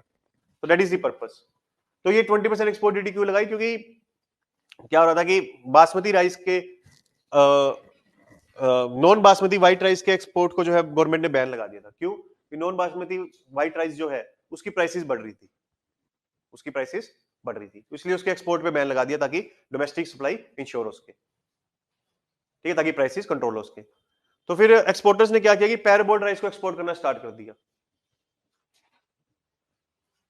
पैर बॉइल्ड राइस को एक्सपोर्ट करना स्टार्ट कर दिया। तो अगर पैर बॉइल्ड राइस का आप एक्सपोर्ट कर रहे हो तो जो आपने बैन लगाया था एक्सपोर्ट पे वो डिफीट हो रहा है, ठीक है। कैसे डिफीट हो रहा है अभी समझते हैं इसको। तो पहले तो director general of foreign trade के बारे में समझ लेते हैं। तो ये union ministry of commerce industry के अंदर आता है, 91 में स्टैब्लिश की गई थी। हेडक्वार्टर कहां पे है? न्यू दिल्ली में। इसके जो डायरेक्टर जनरल है कौन अपॉइंट करते हैं?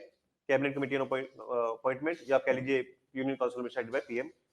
उसके बाद जो है ये बेसिकली फॉरेन ट्रेड से रिलेटेड लॉ को इंप्लीमेंट करती है। इंपोर्ट एक्सपोर्ट अगर बैन करना है या उस पर ड्यूटीज लगानी है, उसको इन्फोर्स करना है, तो वो कौन करता है? Director general of foreign trade, ठीक है। उसके बाद agriculture and process food product export development authority, जिसको शॉर्ट फॉर्म में बोलते हैं एपेडा। तो ये स्टैच्यूटरी बॉडी है, 1985 में एक्ट ऑफ पार्लियामेंट के थ्रू क्रिएट की जा रही है। एक्ट का नाम क्या है? Agriculture and process food product export development authority. ये भी कॉमर्स एंड इंडस्ट्री मिनिस्ट्री के अंदर आती है। हेडक्वार्टर इसका भी क्या है, न्यू दिल्ली। और इसका काम क्या है, एक्सपोर्ट प्रमोशन करना किसका, agriculture and process food products का, चाहे फ्रूट हो, वेजिटेबल्स हो, मीट प्रोडक्ट्स हो, डेयरी प्रोडक्ट्स हो, पोल्ट्री प्रोडक्ट्स हो, बासमती राइस हो, एक्सेट्रा। तो एपेडा क्या करती है, agriculture and food process food को एक्सपोर्ट करने में हेल्प करती है, ठीक है। और national programme for organic production में क्या किया जा रहा है कि एक्रीडिशन दिया जा रहा है ऑर्गेनिक प्रोडक्ट्स। एक्रीडिशन मतलब कि वो ऑर्गेनिकली प्रोड्यूस किए गए हैं, सर्टिफिकेट दिया जाता है, ठीक है। तो वो सर्टिफिकेट दिया जाता है बाय नेशनल एक्रीडेशन बोर्ड। और नेशनल एक्रीडेशन का बोर्ड का सेक्रेटरीट जो है वो कहाँ पे लोकेटेड है, एपेडा में। मतलब एपेडा की जो बिल्डिंग है उसमें मान लीजिए एक पोर्शन जो है नेशनल एक्रीडेशन बोर्ड को दे दिया गया है कि तुम यूज कर लो, और जो तुम्हें अपनी एडमिनिस्ट्रेटिव एक्टिविटीज करनी है सर्टिफिकेट देने के लिए वो वहां पे कर लेना, ठीक है। तो बेसिकली आप कह सकते हो नेशनल एक्रीडेशन बोर्ड जो है उसका जो बिल्डिंग है वो कहाँ पे लोकेटेड है, एपेडा की बिल्डिंग में ही, ठीक है। उसके बाद जो मेन हमें समझना है वो क्या है, पेयर बोल्ड राइस। ऐसे पूछ लेती है यूपीएससी की एपेडा स्टैच्यूटरी बॉडी है कि नहीं, ठीक है। एपेडा का काम क्या है, हेडक्वार्टर कहाँ पे है, ऐसे director general of foreign trade के बारे में पूछ लेगी यूपीएससी, किस मिनिस्ट्री के अंदर आती है, उसका काम क्या है, एटसेट्रा। क्लियर। तो पेयर बोल्ड राइस क्या है, जो कन्वर्टेड राइस भी बोल देते हैं, ये पार्शली प्री कुक्ड राइस होता है। ये क्या होता है, partially pre cooked rice. But इसका जो आउटर हस्क है, जो छिलका है, वो भी कुक नहीं हुआ है, वो भी कुक नहीं हुआ है, अंदर से चावल पक चुका है थोड़ा आधा, ठीक है। तो जब इसको क्या कहता है कि थोड़ी देर के लिए पानी में भिगोया जाता है, स्टीम दी जाती है, फिर इसको ड्राई किया जाता है, ठीक है। दिखने में तो आपको ये कच्चा चावल ही दिखेगा, बट अंदर से आधा पका हुआ है। और जो इसके अंदर से चावल निकलेगा वो थोड़ा सा येलो कलर का निकलेगा, ठीक है। और हस्क रिमूवल इसका बहुत इजीली हो जाता है, इसलिए इसका टेक्सचर जो है काफी अच्छा आता है, टेस्ट काफी अच्छा आता है, फ्लफी सा बनता है ये। और नेक्स्ट स्टिकी कुक्ड राइस है, मतलब कि राइस की खासियत क्या होती है, जो आपके फ्राइंग पैन के साथ चिपक जाता है ना, तो वो नहीं चिपकेगा। और ये इसको माना जाता है कि it is healthier then your regular white rice. इसमें कैलोरीज कार्ब्स कम होती हैं, फाइबर प्रोटीन ज्यादा होता है। पेयर बोल्ड राइस यानी पहले से ही थोड़ा सा बॉइल्ड है, अंदर से थोड़ा सा पका है, ठीक है। तो पेयर बोल्ड राइस का एक्सपोर्ट बैन नहीं था, बैन किसका था, non non basmati white rice का। तो फिर नॉन बासमती व्हाइट राइस को क्या किया होगा इन्होंने, थोड़ा सा बॉईल कर दिया होगा, पेयर बोल्ड राइस बन गया होगा, उसको एक्सपोर्ट कर दिया। तो इसलिए फिर पेयर बोल्ड राइस की पे क्या लगाना पड़ी, 20% एक्सपोर्ट ड्यूटी। अब समझिए कैसे जो है पेयर बोल्ड राइस का एक्सपोर्ट जो है वो export ban of non basmati white rice को डिफीट कर रहा था, ठीक है। तो इंडियन जुगाड़ू होते हैं, कुछ ना कुछ वे आउट निकाल लेते हैं, कुछ ना कुछ लूपहोल निकाल ही लेते हैं, ठीक है। तो इसका पर्पस ये था कि फूड इन्फ्लेशन ना हो, क्योंकि जो नॉन बासमती व्हाइट राइस है उसको कौन खाता है, गरीब लोग खाते हैं। इसको क्या बोलते हैं हिंदी में, परमल चावल बोलते हैं ना, जो मोटा चावल होता है, जो 20-30 रुपए किलो बिकता है, वही तो है नॉन बासमती व्हाइट राइस। तो इसको कौन लोग खाते हैं, गरीब लोग खाते हैं। तो अगर उसकी प्राइसेस बढ़ रही है, ये स्मेल कहां से आ रही है ना, कुछ मेडिसिनल स्मेल है ना, किसकी, परफ्यूम की।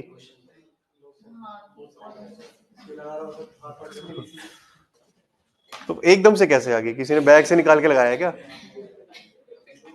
चलो स्टार्टिंग में ही आ जाती, कोई स्टूडेंट आया एक्सेट्रा, एकदम से क्यों आ रही है।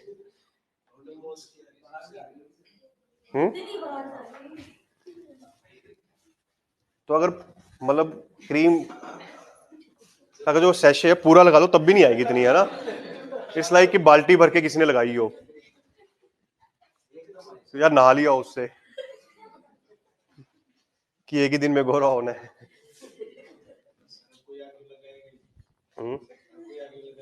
अब कोई आगे नहीं लगाए, चलिए। तो पर्पस इसका क्या था, एक्सपोर्ट कंट्रोल करना, क्लियर है, समझ आई आपको। उसके बाद है open market sale of food grains.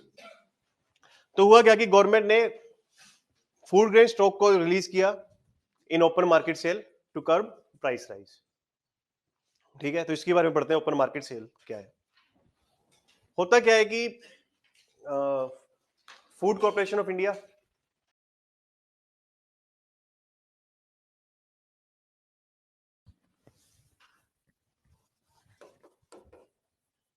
Farmer से फूड कॉर्पोरेशन ऑफ इंडिया क्या खरीदती है, राइस एंड व्हीट खरीदती है, किस पे खरीदती है? एमएसपी पे, minimum spot price. Minimum spot price क्या होती है?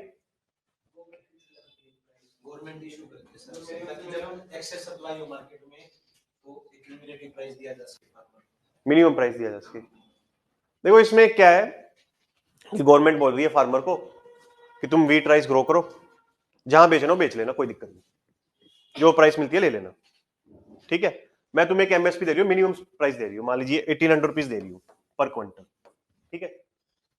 अगर मार्केट में तुम्हें 2000 रुपीज मिल रही है वहां बेच लेना, 2200 मिल रही है वहां बेच लेना, 3000 मिलती है वहां बेच लेना, ठीक है। अगर मार्केट में तुम्हें 1600 या 1200 या 1000 यानी मिनिमम स्पॉट प्राइस से कम मिल रहा है प्राइस, तो मुझे आके बेच देना, ठीक है। समझे? फार्मर को क्या बोल रही है गवर्नमेंट कि अगर 1800 रुपए से कम दाम तुम्हें अगर मार्केट में मिले तो राइस और वीट को कहां बेच देना? मुझे आके बेच देना। और गवर्नमेंट उसके लिए क्या पॉलिसी अपनाती है? Open procurement. क्या पॉलिसी अपनाती है? Open procurement. ओपन प्रोक्योरमेंट का मतलब क्या है कि गवर्नमेंट कभी मना नहीं करेगी आपको राइस वीट खरीदने से। जितना चावल आटा, जितनी चावल और गेहूं गवर्नमेंट के पास लेके आओगे, गवर्नमेंट उसको खरीदेगी ही खरीदेगी, गवर्नमेंट आपको मना नहीं करेगी। समझे? क्लियर? तो फिर food corporation of India government के बिहाफ पे खरीदती है, उसको वो अपने वेयर हाउसेज में स्टोर करके रखती है, फिर उसको जो है रिलीज करती है राशन की दुकानों में, फिर उसको जो है सब्सिडाइज रेट पे, आजकल तो फ्री में दिया जा रहा है to the poor and economically weaker section of the country, ठीक है। समझ आई? तो इस तरीके से सिस्टम काम करता है। तो फार्मर को एक इंश्योरेंस मिल जाती है कि अगर मार्केट में दाम कम हुआ तो मैं कहां बेच दूंगा? सरकार को। क्लियर? अगर मार्केट में दाम अच्छा मिलेगा तो फार्मर कहां बेचेगा? मार्केट में बेचेगा, ठीक है। लेकिन ये ओपन प्रोक्योरमेंट की बात नहीं कर रहे हम, यहां पे क्या बात कर रहे हैं? Open market sale. तो इसमें एफसीआई क्या कर रही है? जो प्रोक्योर किया उसने फूड ग्रेन, उसको बेच रही है ओपन मार्केट सेल, कि कोई भी आके, ओपन मार्केट मतलब कोई भी आके एफसीआई से राइस वीट खरीद सकता है, ठीक है। ये कब करती है? जब एफसीआई के पास स्टॉक ज्यादा हो जाए, एक्सेस स्टॉक रख लिया, क्योंकि एफसीआई क्या फॉलो कर रही थी? ओपन प्रोक्योरमेंट पॉलिसी, जिसमें उसने फार्मर को कहा कि मैं तुम्हें कभी मना नहीं करूंगी to purchase your wheat and rice, जितनी भी क्वांटिटी में तुम ले आओ। तो ओपन प्रोक्योरमेंट फॉलो कर रही थी एफसीआई, ठीक है। तो अब एफसीआई के पास पॉसिबिलिटी क्या हो सकती है कि उसके पास एक्सेस स्टॉक पड़ा हो, तो उसको रिलीज करना है अब, तो उसके लिए वो क्या करती है? Open market sale. तो उसको भी बड़ी स्ट्रेटेजिकली करती है। वो उस टाइम जो है ओपन मार्केट सेल करेगी जब राइस और व्हीट की प्राइसेस अप होंगी या डाउन होंगी? अप होंगी, ताकि स्टॉक भी रिलीज हो जाएगा और साथ में उनकी प्राइसेस भी कम हो जाएंगी। क्योंकि स्टॉक रिलीज करने से क्या हो जाएगा? मार्केट में सप्लाई इंश्योर हो जाएगी, सप्लाई बढ़ जाएगी, उससे प्राइसेस कम होंगी। आप सभी को पता है demand of supply and law of demand and supply, ठीक है। तो उसमें बेसिकली जो एफसीआई से कोई भी खरीद सकता है, इंडिविजुअल कंज्यूमर खरीद सकता है, लेकिन ज्यादातर जो ट्रेडर्स होते हैं, जो बल्क कंज्यूमर्स होते हैं, जैसे रेस्टोरेंट्स वगैरह हो गए, रिटेल आउटलेट्स, रिटेल चेन्स होगी जैसे बिग बास्केट वगैरह की है, ठीक है, वो सब जो है एफसीआई से ओपन मार्केट सेल में फूड ग्रेन्स खरीद लेते हैं। उसके लिए क्या कर सकते हो आप? बेसिकली ई ऑक्शन कराती है एफसीआई अपनी वेबसाइट पे, या प्राइस कोट कर सकते हो कि इस प्राइस पे मैं इतनी क्वांटिटी खरीदने के लिए तैयार हूं। जो सबसे ज्यादा प्राइस कोट करेगा उसको माल बेच दिया जाएगा, ठीक है। और स्टेट गवर्नमेंट भी खरीद सकती है, स्टेट गवर्नमेंट भी जो एफसीआई से माल खरीद सकती है, बट वो ऑक्शन के थ्रू नहीं खरीदती, एफसीआई से सीधे डील कर लेते हैं कि इस प्राइस पे हम इतनी क्वांटिटी फूड ग्रेन्स को खरीदना चाहते हैं, ठीक है, ताकि वो अपनी स्टेट के लोगों को फ्री में या सब्सिडाइज रेट पे आटा चावल जो है अवेलेबल करवा सके, गेहूं चावल अवेलेबल करवा सके, ठीक है। क्लियर है? उसके बाद next is Nandi portal. Next is Nandi portal.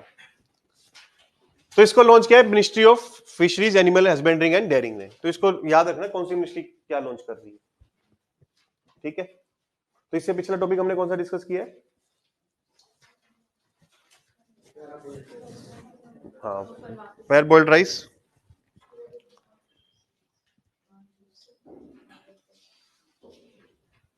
तो एपडा जो है वो एग्जीक्यूटिव बॉडी है, स्टैच्यूटरी बॉडी है? Statutory body. अगर कोई बॉडी कॉन्स्टिट्यूशन ने क्रिएट की है तो कॉन्स्टिट्यूशनल बॉडी, एग्जांपल के तौर पे यूपीएससी, इलेक्शन कमीशन, लॉ ने क्रिएट की है तो स्टैच्यूटरी बॉडी, और अगर एग्जीक्यूटिव रेजोल्यूशन से क्रिएट हुई है तो एग्जीक्यूटिव बॉडी, ठीक है। डीजीसीए किसके अंडर आती है? हाँ, मिनिस्ट्री ऑफ कॉमर्स। ठीक है, क्लियर है। उसके बाद नंदी पोर्टल, ये department of animal husbandry in collaboration with central drugs standard control organisation ने मिलकर बनाई है।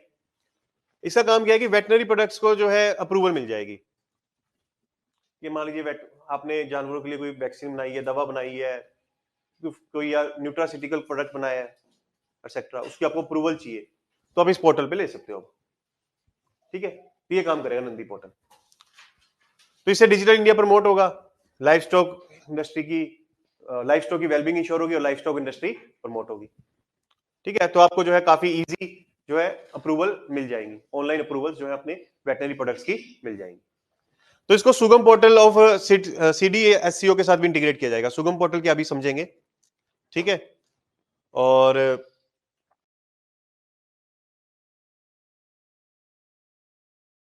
क्योंकि इस वेबसाइट के थ्रू जो है आप इंडस्ट्री जो है वो अप्रूवल ले सकती है। और ये बेसिकली स्टेप है towards promoting animal pandemic preparedness initiative. तो यहाँ पे दो वर्ड आए हैं, एक सुगम पोर्टल और एक एनिमल पेंडेमिक प्रिपेयरनेस इनिशिएटिव। अभी एनिमल पेंडेमिक प्रिपेयरनेस इनिशिएटिव क्या है? ये जूनोटिक डिजीज को प्रिवेंट करना चाहती है। जूनोटिक डिजीज क्या होती है? जो एनिमल से ह्यूमंस में आ जाती है। ठीक है, क्योंकि क्या है ना कि आजकल वन हेल्थ का कॉन्सेप्ट चल रहा है। वन हेल्थ ये किसने दिया? WHO ने दिया है, वन हेल्थ। ये क्या कहता है कि अगर आपको ह्यूमन हेल्थ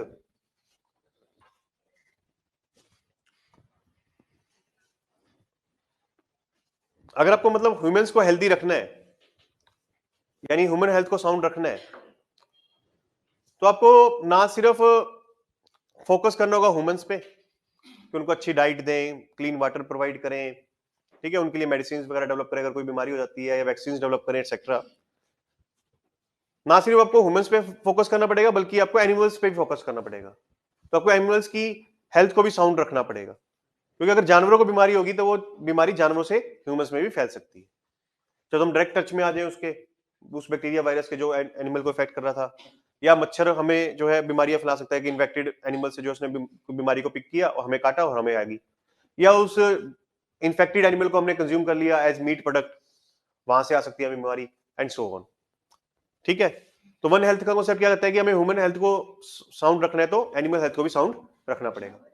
और ना सिर्फ एनिमल हेल्थ को साउंड रखना पड़ेगा बल्कि इन्वायरमेंट को भी साउंड रखना पड़ेगा, कि we have to make sure कि clean air, clean water et cetera is available to each and all. तभी जो है ह्यूमंस क्या रहेंगे? हेल्दी रहेंगे। तो ये animal pandemic preparedness initiative one health का ही एक पार्ट है, वन हेल्थ को ही प्रमोट कर रही है ये। ठीक है, तो इसमें हम चाहते हैं कि एनिमल से ह्यूमंस जो है डिजीज ट्रांसमिट ना हो। एग्जांपल के तौर पे कहा जाता है ना, कोविड-19 जो है फैला फ्रॉम अ बैट, चमगादड़ से फैला है ना। तो अगर उस चमगादड़ को बीमारी ना होती कोविड-19 तो पूरी दुनिया घुटने पे ना बैठती, लॉकडाउन ना होते, इतने लोग मारे ना जाते। तो we have to keep our animals also healthy. ठीक है,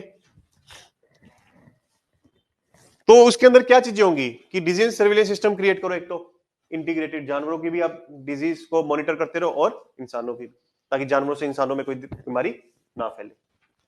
ठीक है, अर्ली वार्निंग सिस्टम आपको डेवलप करना पड़ेगा कि किसी जानवर में कोई बीमारी फैल रही है तो हम पहले से तैयार हो जाए, ताकि हम में कोई वो बीमारी ना फैले। रिसर्च डेवलपमेंट करना पड़ेगा, वैक्सीन में, डायग्नोस्टिक्स में, थेरेपीज मतलब क्योर में, मेडिसिन में एक्सेट्रा, ताकि उन जानवरों को आप इलाज कर सको, उन जानवरों का इलाज कर सको। उसके बाद जो है इन्वायरमेंटल सर्विलेंस भी रखना पड़ेगा, ताकि जैसी डिजीज डिटेक्ट हो उसका तुरंत इलाज हो जाए। जानवरों में जैसी जो है डिजीज डिटेक्ट हुई वहीं आप उसका इलाज हो जाए।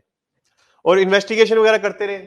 मान लीजिए आपको पता चला केरल में या नागालैंड में या कहीं भी कोई बीमारी फैल रही है जानवरों में, तो वहीं पे जाके इन्वेस्टिगेट करो, पता लगाओ क्यों फैल रही है और उसका सोल्यूशन करो। वहीं के वहीं करो ताकि वो पूरे इंडिया में या पूरे वर्ल्ड में ना फैले। ये तो सिर्फ इसका स्कोप तो लिमिटेड है, लाइक उन्हीं जानवरों में कसम पालते हैं फिर जो हमारे स्पीड में नहीं, आपको सर्विलेंस सिस्टम तो रखना पड़ेगा ना, अगर जंगली जानवर है उनमें भी रखना पड़ेगा। जैसे बैट्स में भी कैसे नहीं रख सकते हैं, फिर मतलब उसमें जो देखो जो पालतू जानवर है उनको तो आप रेगुलर हेल्थ चेकअप्स कराते रहो। ठीक है, लेकिन जो जंगली जानवर है उसमें फॉरेस्ट ऑफिसर की जिम्मेवारी बनती है कि वो रैंडमली जो है disease diagnosis of different animals करती रहे, ठीक है। वहां से आपको डिटेक्शन हो जाएगी अगर कोई बीमारी किसी जानवर में फैल रही है, तब आप जो है नेसेसरी एक्शन ले पाओगे, ठीक है, समझ आई। और ज्यादातर जो कुछ जानवर होते हैं वो रिजर्वेयर्स ऑफ डिजीज होते हैं। कहते हैं कि बैट्स जो है वो सबसे ग्रेटेस्ट रिजर्वेयर्स ऑफ डिजीज है। बैट्स, चमगादड़ जो है सबसे बड़े रिजर्वेयर्स ऑफ डिजीज है। मुझे फैक्ट याद नहीं आ रहा, मैं आपको रॉन्ग फैक्ट नहीं देता कि मान लीजिए कि मेजरली जो जेनेटिक डिजीज है, मतलब जो जानवरों से ह्यूमंस में फैलती है, वो बैट से ही फैलती है। Bats के लिए क्या environment safe है? Okay. इन्वायरमेंट तो देखो, उनकी आपको डिजीज सर्विलेंस करनी पड़ेगी। एक तो रेगुलर डिजीज डायग्नोसिस करते रहो, ठीक है, और ह्यूमन कांटेक्ट को अवॉइड करो। अब चाइनीज जो है वो क्या कर रहे थे, बैट के सूप ही पी रहे थे, ठीक है, या बैट का मीट कंजप्शन जो है प्रोहिबिट करो, क्लियर। वो सब ह्यूमन कांटेक्ट को प्रोहिबिट करो। अगर वाइल्ड एरियाज में अगर उनमें कोई बीमारी फैल रही है तो उसका वहीं पर नेसेसरी क्योर करो, ठीक है। तो इसी तरीके से आपको चलना पड़ेगा, क्लियर। उसके बाद है CDSO, central drug standard control organisation. ये भी एक स्टैच्यूटरी बॉडी है और ये क्या करती है, कोई भी नए ड्रग्स बनाए जाते हैं उसकी अप्रूवल देती है, क्लिनिकल ट्रायल्स करने की परमिशन देती है, ठीक है। कोई ड्रग आप इंपोर्ट कर रहे हो तो उस पर रेगुलेशंस बनाती है। फार्मो को विजिलेंस करती है कि कोई ड्रग जो है उसका कोई साइड इफेक्ट तो नहीं आ रहा, तो उस पर भी विजिलेंस रखती है, उस पर भी नजर रखती है, एक्सेट्रा।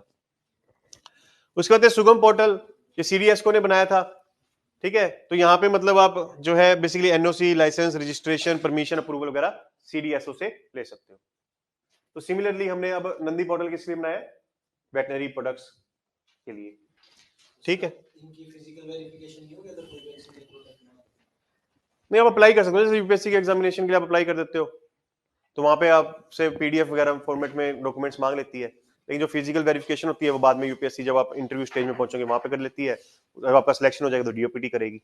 बस एक एप्लीकेशन प्लेटफॉर्म। हाँ, एप्लीकेशन प्लेटफॉर्म है, नेसेसरी डॉक्यूमेंट्स पीडीएफ फॉर्मेट में अपलोड हो जाएंगे, ठीक है। बाद में जो है अगर फिजिकल वेरिफिकेशन करनी है तो वो बाद में हो जाएगी, ठीक है, समझ आई, क्लियर है। चलिए, आपके एग्रीकल्चर से रिलेटेड टॉपिक्स पूरे हो गए।